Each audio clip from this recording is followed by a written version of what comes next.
The day the doctor told me my life as a man was over, I was strangely calm. The bullet that passed through my testicles had taken the last of my dignity with it. The Ice Queen CEO gave me a check for $10 million. I tore it to pieces right in front of her. I went back to my hometown, and next to my parents' graves, I picked out a nice plot for myself. As the shovel broke the earth, I felt a release I'd never known. I was about halfway done digging when a Maybach, the kind I'd only ever seen on TikTok, rolled up the dirt road and stopped in front of me. The same Ice Queen CEO I'd saved, dressed in a designer pantsuit, stood at the edge of the pit, looking down at me with a blank expression. Then, she pointed to her perfectly flat stomach. "I'm pregnant," she said. "It's yours." I laughed like it was the funniest goddamn thing I'd ever heard, pointing at my own crotch and howling. Her cold eyes didn't even flicker. "The bullet went through you, then hit me. The doctor said the bullet is what did it. Well, my name is Leo Miller. I work construction." Sweat rolled off my forehead, hit the scorching rebar with a sizzle, and vanished. A little more overtime this month, and I could send another $500 to my grandma back home. I was doing the math in my head when I stripped off my grimy tank top and wrung a stream of water from it. Quitting time. I was cutting through Daly Plaza downtown. A scream sliced through the evening quiet. A black van tore across the plaza, and a couple of masked guys were dragging a woman in a business suit toward it. I'd seen that woman before on CNBC. Isabel Frost, CEO of some multi-billion-dollar corporation. People stood around, filming with their phones from a distance. No one moved to help. Something in my head snapped. I grabbed half a broken brick from the pavement and charged. "Let her go," I yelled, my voice sounding stupidly small in the open square. One of the thugs turned, spat a curse, and came right at me. In the chaos, I brained one of them with the brick before another one's boot sent me sprawling. I saw a different goon pull a gun, aiming it at Isabel, who had just broken free. I didn't think. I just launched myself forward, tackling her to the ground and covering her with my body. Crack! The sound of the gunshot. An indescribable agony exploded in my lower body, searing through every nerve. My vision went black, and I was gone. When I woke up, I was in a hospital. White. Everything was white. A cop was by my bed taking a statement, telling me over and over what a hero I was, a model citizen. I listened, feeling a little puffed up. "Leo Miller, you finally did something right." A doctor walked in holding a clipboard, his expression terrifyingly neutral. He cleared his throat. "Mr. Miller, the bullet severely damaged the tissue of both testicles. To save your life, we had to perform a complete orchiectomy. In other words," the doctor paused, searching for a gentle way to put it, "you've lost the ability to have children, as well as all sexual function." My brain buzzed. The world, which had just started to have some color, faded to a dull, dead gray. The cop's praise, the nurse's pity, it all became a grating noise. I felt like I'd been thrown into a frozen lake, chilled straight through to the bone. It was worse than being dead. The hospital room door opened. Isabel Frost walked in, followed by an assistant carrying a briefcase. She looked the same as on TV, untouchable, with a face carved from ice. The assistant took a check from the briefcase and handed it to me. "Mr. Miller, this is a token of Ms. Frost's appreciation. $10 million as compensation for your heroic actions." His voice was all business, no warmth. I glanced at the check, then back at her. Her eyes. She was looking at me like I was an object, a thing that could be paid off and forgotten. Compensation? Appreciation? A tidal wave of humiliation washed over me, breaking down my last offense. I shot up in bed and snatched the check from the assistant's hand. R.I.P. Right in front of her, I tore that piece of paper, the kind of paper that could drive people mad with desire, into tiny little pieces. The fragments fluttered down like confetti onto her expensive leather shoes. "Get out!" I roared the words with every ounce of strength I had left. She froze. For the first time, a crack appeared in that perfect, icy facade. A flicker of shock. She gave me a long, hard look, then turned without a word and walked out. I fell back onto the bed, staring at the white ceiling. An empty shell. A man with no bones, no soul. "Leo Miller, you're finished." So I didn't call anyone. I checked myself out of the hospital. Stepping outside, the sunlight was blinding. I bought a one-way bus ticket back home. I snapped my SIM card in half and threw in the trash. This world had nothing to do with me anymore. The bus rattled and swayed, carrying my walking corpse back to the small Appalachian town that raised me. The mountains were the same, the creek was the same, but I couldn't feel a thing, just a dead silence inside. Now, what are you doing back? Brenda from the post office spotted me at the edge of town, her face a mask of surprise. Weren't you making it big in the city? You're thin as a rail. I ignored her and walked toward the old house. 3 dilapidated rooms my parents had left behind. They'd been empty since they passed. From a dusty corner, I dug out a rusty old shovel. Hefting it over my shoulder, I walked toward the back hill. On the slope, there were 2 lonely graves. My mom and dad. I found a sunny spot next to them. Yeah, a nice view. I raised the shovel and slammed it into the earth. The smell of damp soil filled my nose. I never felt so grounded. Mayor Franklin came rushing over, huffing and puffing, pointing a finger in my face. Leo Miller, have you lost your mind? Digging your own grave? You're shaming your parents' memory. I didn't listen. One shovelful after another. My movements were steady, powerful, just like on a job site. My childhood sweetheart, Katie, showed up too. Tears streamed down her face as she grabbed my arm. Leo, please don't do this. Whatever it is, we can figure out together. I stopped and looked at her, my voice flat. Don't. Just let me build my own house in peace. She stared, then let go. Everyone was looking at me like I was a lunatic, but I never felt calmer. Death was the only thing I could control now. It was my end and my escape. Sweat soaked through my clothes, but I didn't feel tired. Watching the 6-foot-deep hole slowly take shape, I even started to think, what should I have carved on the headstone? Leo Miller. Too plain. How about a useless man? I was lost in thought when a deep engine roar, completely different from the tractors around here, cut through the air. I looked up, squinting. A black luxury car, the kind I'd only ever seen in Instagram reels, was chewing up our dirt road, heading straight for me. The little silver statue on the hood. I knew that one. A Maybach. 3 of the Maybach pulled up right beside the grave I was digging. The whole town lost its mind. The people who'd been gawking at me were now swarming the spaceship. The town gossips whispered to each other, and kids circled the car, wanting to touch it but not daring. The door opened.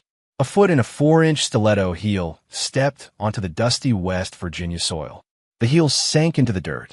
I saw its owner's brow twitch almost imperceptibly. It was Isabel Frost. She wore a tailored designer pantsuit, her hair pulled back without a single stray strand. She was completely out of place. Ignoring the stunned villagers, she walked straight toward me. Her heels punched little holes in the soft earth. She stopped at the edge of my pit and looked down at me, her expression unreadable. I was covered in dirt and sweat, like a groundhog she'd just unearthed. She was clean, pristine, like some goddess who didn't belong on this mortal coil. Her stare was starting to piss me off. What are you looking at? Want a tour of my new accommodations? She didn't answer my question. Her voice was cool, not loud, but every word landed like a shockwave, causing the eavesdropping villagers to gasp. I'm pregnant. I blinked. She added another sentence. It's yours. The air stood still for 3 seconds. Then a hysterical laugh ripped out of me. Ha ha ha ha. I laughed so hard I doubled over, tears streaming from my eyes. It was the funniest joke I'd ever heard. Was she insane? Or was this some new, twisted way to humiliate me? I pointed at my own crotch, laughing until I couldn't breathe. With what? Miss Frost, you tell me, what did I use? My imagination? My laughter echoed across the hillside, sounding desperate and unhinged. The villagers started whispering, pointing at us. Didn't Leo? You know, city folk are wild. The man's broken, and he can still get a woman pregnant? Isabel ignored my hysterics and the gossip. Not a ripple of emotion crossed her cold, clear eyes. Expressionless, she uttered a single word. The bullet. My laughter died in my throat. She continued, her tone as analytical as if she were delivering a market report. The bullet passed through you first, then entered my body. It carried the most essential fragments of your tissue with it. The doctors confirmed it. The cellular viability of the fragments was exceptionally high.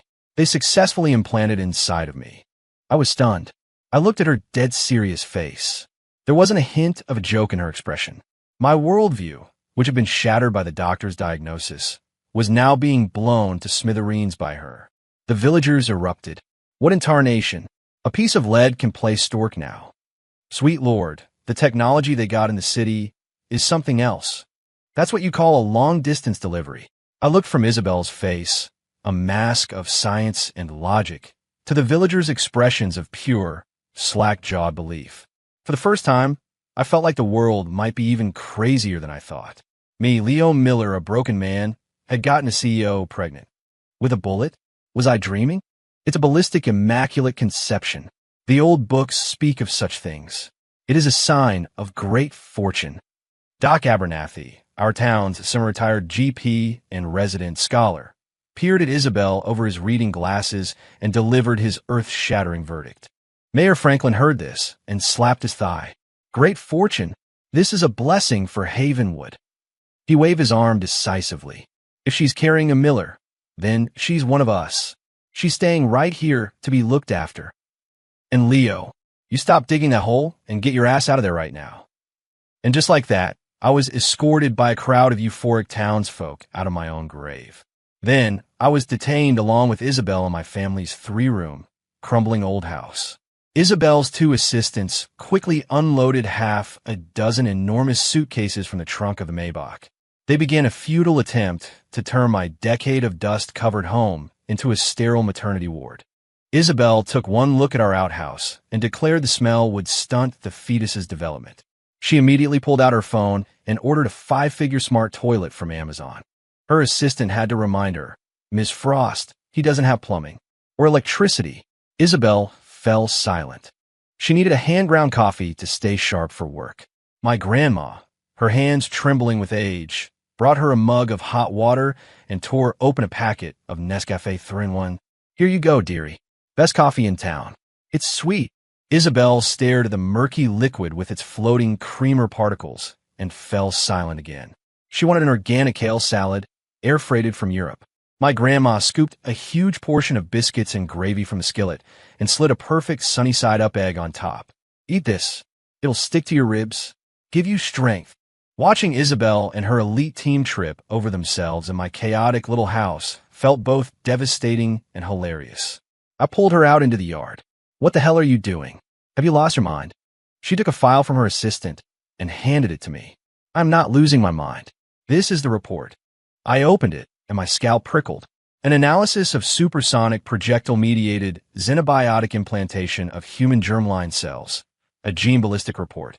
It was filled with molecular diagrams, cell division charts, and complex trajectory simulations I couldn't begin to understand. The conclusion was in bold type. Genetic compatibility between sample Leo Miller and recipient Isabel Frost is 99%. Zygote viability is S-class. Implantation successful. The footer had the official seal of some top-tier international biotech lab I'd never heard of. It all looked so professional, so damned authoritative. Staring at this flawlessly forged document, I sank into a deep well of self-doubt. Could I actually be wrong? Had science really come this far? That night, the mayor insisted she take the only real bed in the house, the one my parents used to sleep in. I was on the floor. She sat in the room, laptop open, headset on, holding a Zoom conference with a bunch of people from different countries. Words like billion project and KPI floated through the air. I lay on the cold floor, the smell of her expensive perfume mingling with the earthy scent of my home. It felt like we were living in 2 different dimensions. For the first time in weeks, I didn't think about dying. I just wanted to figure out what the hell was going on.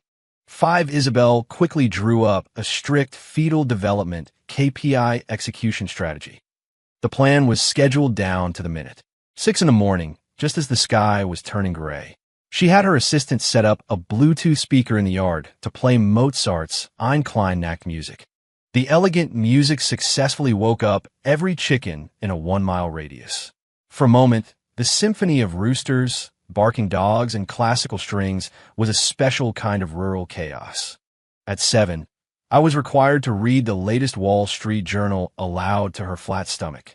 Leo Project, with feeling. This is to cultivate the child's foundational business acumen. I clutched the paper, staring at phrases like NASDAQ composite and circuit breaker, feeling like a complete moron. Due to fluctuations in international crude oil prices, the petrochemical sector is expected to see widespread gains next week. My throat was raw by the time I finished. She looked satisfied. The afternoon was for prenatal yoga. She rolled out a mat in the middle of the yard, flowing through a series of graceful, stretching poses. I was ordered to join her, a 6-foot-tall construction worker, trying to mimic her twists and leg lifts. I was as clumsy as a bear learning to walk. The neighborhood kids gathered around us, giggling. Isabel, however, was surprisingly patient. She tried to teach the kids English words. Apple, banana. By the end of the day, she hadn't taught them more than a few words, but she'd managed to pick up a colorful local curse. Christ on a cracker, chop chop. She snapped at her assistant to fetch her water, her face a perfect mask of indifference. Both I and the onlooking villagers were stunned into silence. I took her to the weekly farmer's market in town. She saw a carton of free-range eggs and immediately had her assistant assess their nutritional profile versus the commercial prospects of scaling production. She saw a woman selling hand-woven baskets and began analyzing their artisanal value add and feasibility for export to European markets. She tried to solve every problem with money. She decided the pig farm at the east end of town smelled too strong and was disrupting the fetal learning environment, so she made a direct offer to buy it.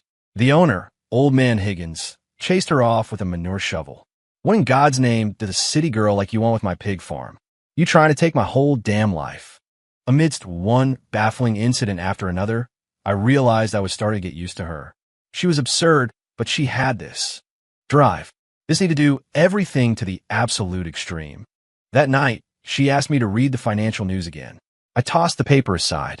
If the kid only listens to this, it's going to come out a greedy little capitalist. She frowned. A business mindset is fundamental for survival in the modern world. The foundation of survival is the land. I shot back. Instead of listening to stock reports, how about I teach you about the seasons?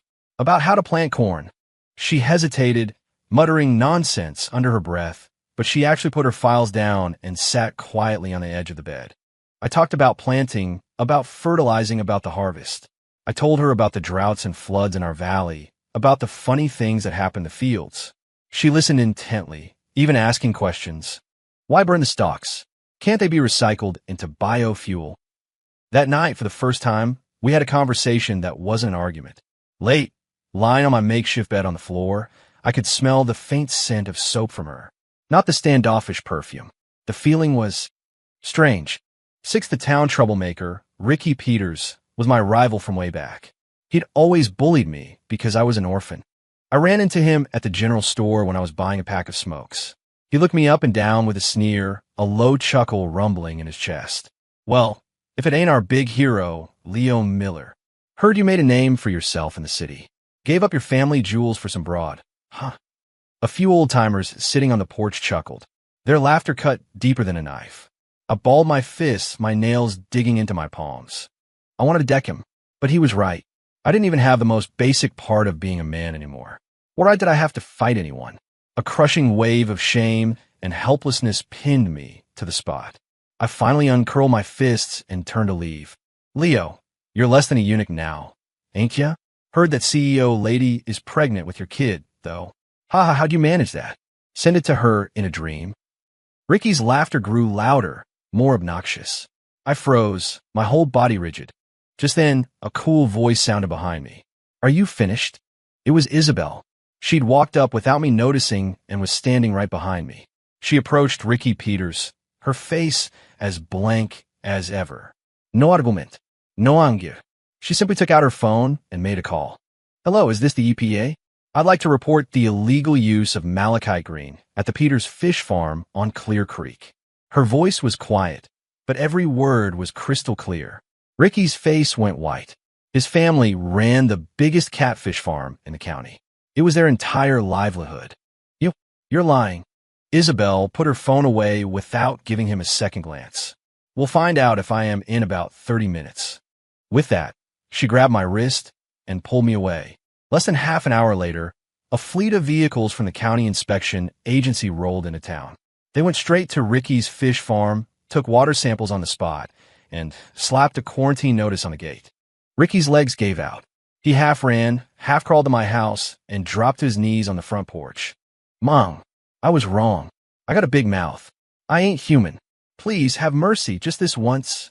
Isabel stood in the yard, looking down at him, her voice like ice. There are many ways to measure a man. Brute force and a nasty mouth are the cheapest and most pathetic. She paused, then turned and gestured toward me. And him, Leo Miller. He put his life on the line to protect me. What have you ever done? The world went silent. Ricky, kneeling on the ground, the nosy neighbors who'd gathered to watch, they all stared at me.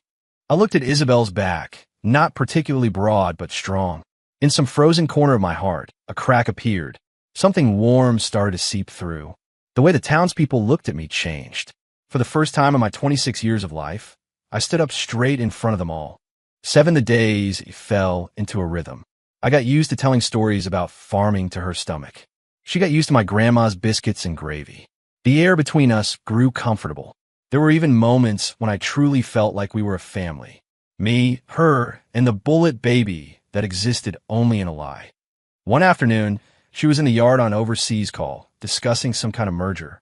I was sitting on the porch steps, whittling a piece of bamboo into a wind chime for her. She hung up and walked toward me. As she crossed a patch of flagstone slick with rainwater, her foot slipped. Ah! She cried out, her body tilting backward. My mind went blank.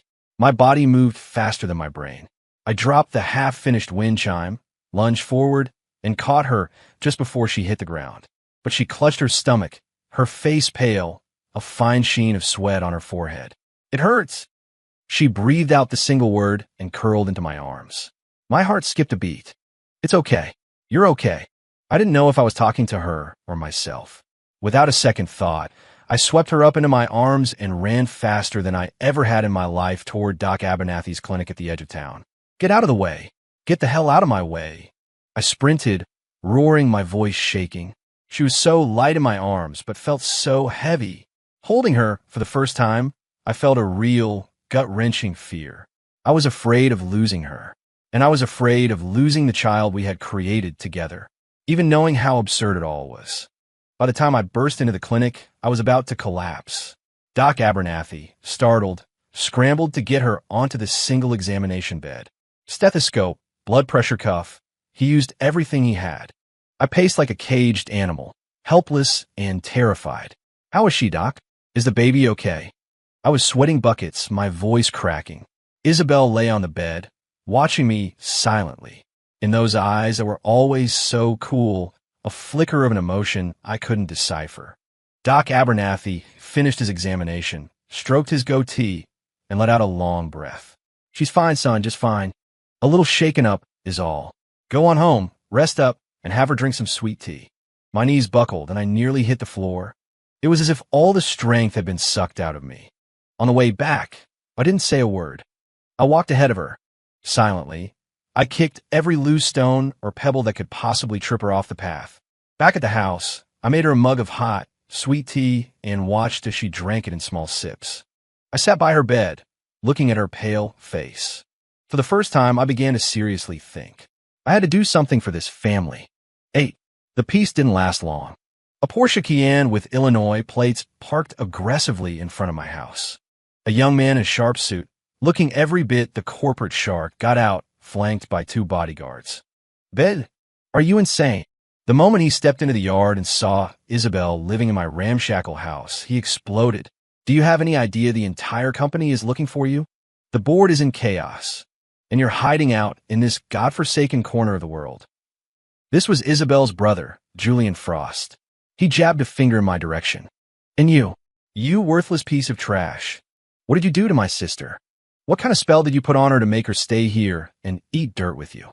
Before I could say anything, the villagers, drawn by the commotion, spoke up. Mayor Franklin slammed his hoe into the ground, his voice booming. "Who you calling trash, you little punk? That's our town hero." The local women grabbed brooms and shovels, surrounding Julian and his bodyguards. "You're not taking our lucky charm. That's right. She's carrying a Miller baby. You can't just drag her away. Keep talking like that, and we'll break your legs." Julian had clearly never seen anything like this. Surrounded by a mob of angry townspeople armed with farm tools, his face went pale. His bodyguard tried to step forward, but were immediately pinned by a few of the younger farmhands. The situation was about to boil over. I stepped out from the crowd and stood in front of Isabel. It was the first time I had consciously chosen to be on her side. I looked at her arrogant brother and said, one word at a time, "She's not going anywhere." I paused, took a deep breath, and with all the conviction I could muster, I said the most ridiculous thing I'd ever said in my life. "She's carrying my child." When the words came out, it didn't feel absurd anymore. They felt like a declaration, a promise. I was protecting my family. Isabel looked at my broad back, and for the first time, a genuine warmth bloomed in her icy eyes. She stepped forward to stand beside me and faced her brother. "Julian, go home. Tell the board I'm fine. This is my home now." Completely intimidated, Julian spat, "You'll both regret this," before scrambling back to his Porsche with his bodyguards. The villagers let out a triumphant cheer, and I, Leo Miller, became the town's hero. Looking at the woman beside me, for the first time, the distance between us didn't seem so vast. 9. The good times were short-lived. The police officer who took my statement, Officer Davis, found me a few days later. He pulled me aside, his face grim. "Leo, I need to tell you something. The ringleader from that kidnapping, Dominic Vargas, a few of his guys got away. They've been asking around, trying to find Ms. Frost. We think they might be coming for revenge. You're too isolated out here. It's not safe." My stomach dropped. Dominic Vargas, the man who had ruined my life. The news spread through town like wildfire, and people started to get scared. The mayor tried to reassure me. "Don't you worry, Leo. I'll get the boys together. We'll run patrols at night." Others were less optimistic. "Leo, maybe you should take Miss Frost and lie low for a while. Those men are desperate criminals." Lie low. I looked at my family's little house, at my parents' graves on the hill. This was my home. My roots were here. Why the hell should I run? A fighting spirit I never knew I had ignited in my gut. I wasn't the same Leo Miller who wanted to die anymore. Now, I had someone to protect. "We're not running." I looked Officer Davis straight in the eye. "Let them come. This is my turf." I gathered all the able-bodied men in town for a strategy session in my yard. Using my knowledge of the local terrain and the skills I'd picked up on construction sites, I started setting up defenses. We dug a pit trap on the narrow road leading into town, covering it with branches. We rigged tripwires in the woods around the house, connected to nets filled with heavy rocks. I even had the women boil several huge pots of cayenne pepper mash, which we loaded into garden sprayers. Rural ingenuity and construction know-how perfectly combined. Isabel watched me work without a word of protest. She even produced a hand-drawn map of the property and became my strategist. "Your traps are too close together here. They could be spotted sequentially. You need to use the blind spots from the cameras to create a chain reaction." "Blind spots?" I asked, confused. She pointed to a few inconspicuous spots under the eaves of the house. I then noticed the tiny pinhole cameras she must have installed days ago. She had transformed from a high and mighty commander into my partner.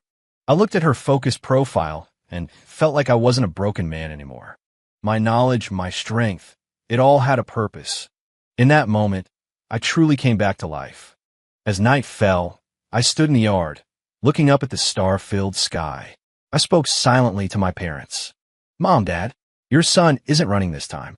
The entire town of Havenwood was ready for a fight. 10 in the dead of night, silence fell over the valley. A few shadows crept into town. 2 targets, 3 o'clock. Entering trap zone 1. Isabel's voice came through a small earpiece, crisp and clear. I hid in the darkness, clutching a sharpened axe handle. Splat! Arc! 2 screams, followed by a gagging stench, rose from the edge of town. That was the manure pit trap I dug. "Nice one," I muttered. The remaining thugs were clearly spooked, becoming more cautious. They avoided the main road, trying to flank us through the woods. "Watch out. Zone B. 3 targets. They've hit the tripwire." Isabel's voice was perfectly calm. Whoosh! A large net dropped from the trees, scooping up the 3 unlucky bastards. The net was coated in honey I'd had the kids smear on it, which immediately attracted a swarm of angry hornets from a nearby nest. "Beesies, hornets! My God, get him off me!" Their screams echoed through the woods. It was like playing a real-life video game. I led my small militia of townspeople, following her remote commands, striking from all sides. We used slingshots, pepper sprayers, and hog-tying ropes. These thugs, so menacing in the city, were completely helpless against our homespun tactics. They were routed, stumbling over each other in a desperate retreat. The last one, their leader, actually made it to my house. He kicked open the yard gate, a knife gleaming in his hand. "Leo Miller, get your ass out here." I stepped out of the house, holding the smooth, worn hickory axe handle my dad used to use for splitting wood. I looked at him, feeling no fear, only the ferocity of a man defending his home. "I'm right here, you son of a bitch." He charged with a roar. I sidestepped his lunge, the axe handle swinging in a low arc, connecting squarely with his kneecap. After a short, brutal fight, I had him on the ground, tied up securely. My arm was sliced open and bleeding, but I felt a savage satisfaction. The police arrived soon after, rounding up the entire crew. The villagers cheered, lifting me onto their shoulders and tossing me into the air. "Hero, way to go, Leo." I was the town's pride and joy. Tossed in the air, I looked toward the lit window of my house. I knew that half of this victory belonged to her. We were a team. 11 after everything settled down, the town returned to its quiet rhythm. That evening, Isabel and I sat on the same hill where I'd started digging my grave, watching the sunset paint the sky gold. My arm was wrapped in a thick bandage, but my heart was more peaceful and whole than it had ever been. The mountain breeze blew past, carrying the scent of soil and grass. I watched the wind play with her hair. I instinctively reached out to smooth it down, but pulled my hand back. Instead, I gently touched her still flat stomach, my voice softer than I'd ever heard it. "Did all the excitement scare the baby?" Isabel was silent. A long, heavy silence. She didn't answer. She took out her phone and played a video. The footage was shaky from a hospital security camera. It showed me tearing up the check. And then, after she had left, it showed me desperately, repeatedly, slamming my head against the cold wall. Blood trickled down my forehead, but I acted as if I couldn't feel a thing. A sharp pain lanced through my chest. She closed the video and showed me a picture. It was a medical chart. Patient, Leo Miller. Diagnosis, acute stress disorder. Doctor's recommendation.